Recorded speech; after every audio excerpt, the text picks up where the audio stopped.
Donald Trump just called America's NATO allies cowards. And tonight, 2,200 United States Marines are sailing toward Iran. This is no longer just an air war. A ground invasion is now officially on the table. And the alliance that has defended the Western world for 75 years is fracturing in real time. The conflict driving tonight's crisis has expanded far beyond Israel versus Iran. This is now the United States versus Iran, with NATO splitting in the background. Oil markets are in freefall, and a president is making decisions that his own allies never agreed to. This is the moment analysts have been warning about since February 28th, and tonight, it has arrived. The question is no longer whether this war escalates. The question is how far it goes before someone finds an exit. And tonight, that exit is nowhere in sight.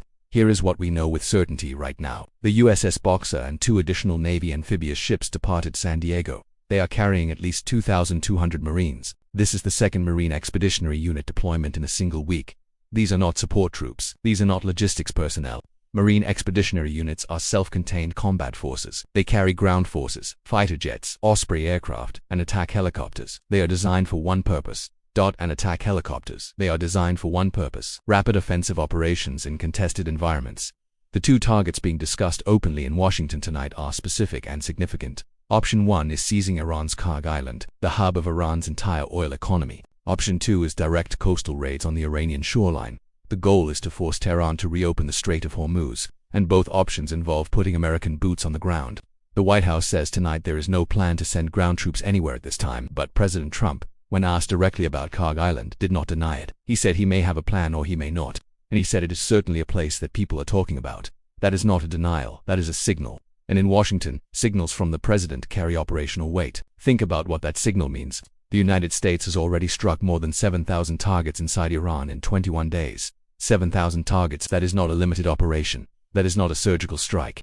That is a sustained military campaign not seen since the invasion of Iraq in 2003. And yet the Strait of Hormuz remains closed. Iran is still firing missiles. American soldiers are still dying, and now ground forces are being positioned within striking distance. Nobody in Washington appears to have a clear plan for where this stops. Before we go deeper into the military picture, you need to understand what is actually driving this decision. The answer is not simply military strategy, it is economics. Oil is trading at $108 per barrel tonight.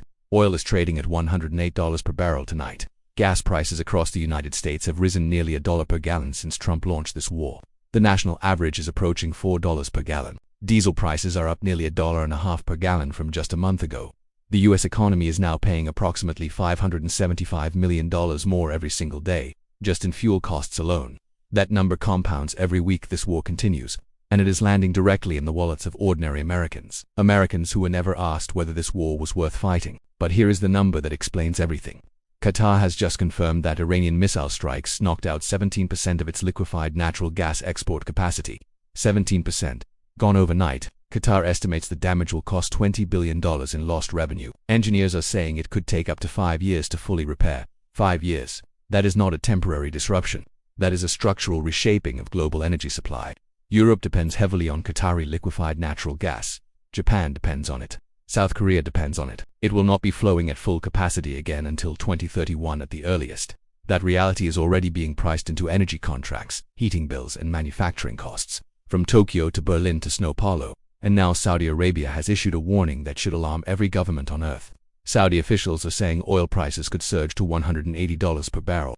$180. That is not a fringe prediction. That is a formal warning from the world's largest oil exporter. At $180 per barrel, airline ticket prices double. Shipping costs for every product on Earth spike. Food prices rise because agriculture depends on fuel for machinery, transport, and fertilizer production. Central banks face an impossible choice. The economic blast radius of this war is already traveling through every supply chain on Earth. The Strait of Hormuz is the choke point through which 20% of the world's entire oil supply passes every single day.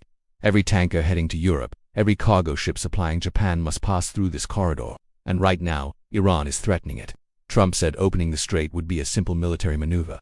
He said it requires ships and volume, but the former U.S. ambassador to Israel told ABC News something very different. A full naval mission to unblock the strait would take weeks to assemble. It would require minesweepers, suppression of shore-based threats, and coordination with allied navies, weeks during which the global energy crisis gets worse every single day. And here is where the story takes a turn. Washington did not anticipate. Trump called America's NATO allies cowards tonight, directly, publicly, on camera. He said they complain about high oil prices but refuse to help open the strait. And he is not entirely wrong about the economics. European governments are paying through the nose for energy right now. Every week this strait stays closed costs European economies billions of euros. But those same governments have a response that is very difficult to argue with. They did not start this war. They were not consulted before Trump launched it nearly 3 weeks ago. They were not in the room when the decision was made, and they are now being asked to send their ships and sailors into a conflict zone created by a decision made without them. French President Emmanuel Macron said France is ready to help escort ships through the strait once the situation calms down. That single caveat tells you everything about where America's European allies actually stand tonight. They are not coming. Not yet, and possibly not at all. Could this fracture between Washington and NATO become the defining strategic consequence of this war? That is the question no senior official in the White House is willing to answer publicly right now. Let me show you the second fracture, because it may be even more significant than the NATO split. Director of National Intelligence Tulsi Gabbard told Congress this week that the United States and Israel have very different goals in this war. Different goals. That is an extraordinary statement from America's top intelligence official about its closest military partner, and it came in the same week that Trump lashed out at Israel for striking an Iranian oil field without coordination. Netanyahu responded by saying he misled no one, but the damage is visible. The former U.S. ambassador said Trump had an off-ramp in week 2. He could have declared victory. Said the United States had degraded Iran's ballistic missiles, drones, and navy and ended the operation cleanly, but he did not take it. And now that exit is gone permanently. Every option remaining carries significant military, political, and economic costs, and the bill is rising every single day. Trump's own counterterrorism chief, Joe Kent, resigned last week, and on his way out he said the United States was dragged into this war by Israel. The former ambassador pushed back hard on that framing. He said the president made his own decision, but the fact that a senior Trump official resigned and used that language publicly tells you something important. The fractures inside Trump's own political base are real, and they are growing louder every day this war continues. There are people in the MAGA coalition who remember being told there would be no more Middle East regime change wars, no boots on the ground, no repeat of Iraq and Afghanistan, and right now, 2,200 Marines are sailing toward exactly that scenario. There is also a security threat emerging inside the United States itself. A mystery drone has been detected over a military base that houses B-52 bombers and serves as a key node in the Air Force's nuclear command structure. The nature of that drone has not been confirmed publicly, but the timing is not coincidental. When a drone appears over a nuclear command facility during an active war with Iran, it is treated as a potential intelligence operation, and it raises a question nobody in Washington is answering tonight. How deep does Iran's reach extend inside American borders? Now let me show you the human cost. At least 13 United States service members have been killed in this war. 232 American troops have been injured, the majority suffering traumatic brain injuries that follow soldiers home for the rest of their lives. A US-based monitoring group estimates at least 1,300 Iranian civilians have been killed, more than 1,100 Iranian military personnel. And in Jerusalem's Old City tonight, an explosion ripped through one of the holiest sites on earth, smoke billowing over ancient stone, missile shrapnel landing yards from sites that 3 of the world's major religions consider sacred. A witness described looking up and seeing what felt like a cannonball falling from the sky. For the families in Tel Aviv, for the sailors crossing the Pacific, for the civilians in Tehran, this is not abstract. This is their lives. There is one more dimension to tonight's story. Iran's nuclear program. Director of National Intelligence Gabbard testified this week that Iran made no efforts to rebuild its nuclear enrichment program, meaning Iran was not an imminent nuclear threat when this war began. But a journalist who sat down with Ali Larijani 6 months before his death reported something alarming. Larijani insisted Iran's nuclear knowledge and expertise could never be destroyed. The strikes can eliminate facilities. They cannot eliminate the scientists and the institutional memory that can rebuild them. A former Nobel Peace Prize laureate said tonight this was unquestionably a war of choice, and he said we are closer to nuclear war than we have ever been. Not because Iran has a nuclear weapon today, but because of the pattern of escalation this conflict has established in the past year alone.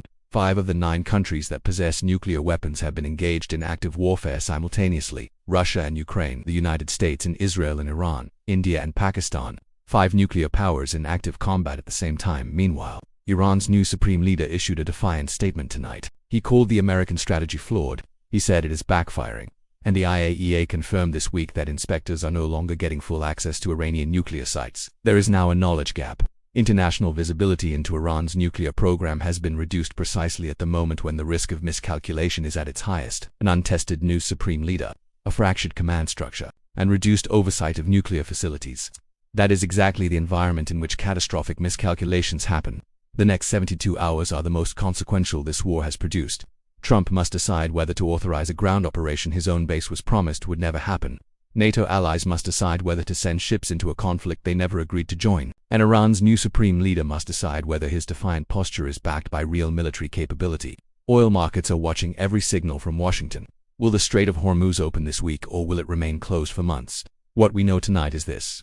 2,200 United States Marines are heading toward the Persian Gulf.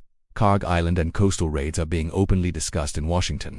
Trump called NATO allies cowards and received a polite no answer. Oil is at $108 per barrel and rising. Saudi Arabia is warning prices could hit $180. Qatar has lost 17% of its gas capacity for potentially 5 years. 13 American soldiers are dead. 232 are wounded. A mystery drone appeared over a nuclear command facility on American soil. The IAEA has lost visibility into Iran's nuclear sites. And a Nobel Prize-winning expert is warning publicly that humanity has never been closer to nuclear war. This is day 21. The United States entered this war without a plan for what happens when Iran closes the strait.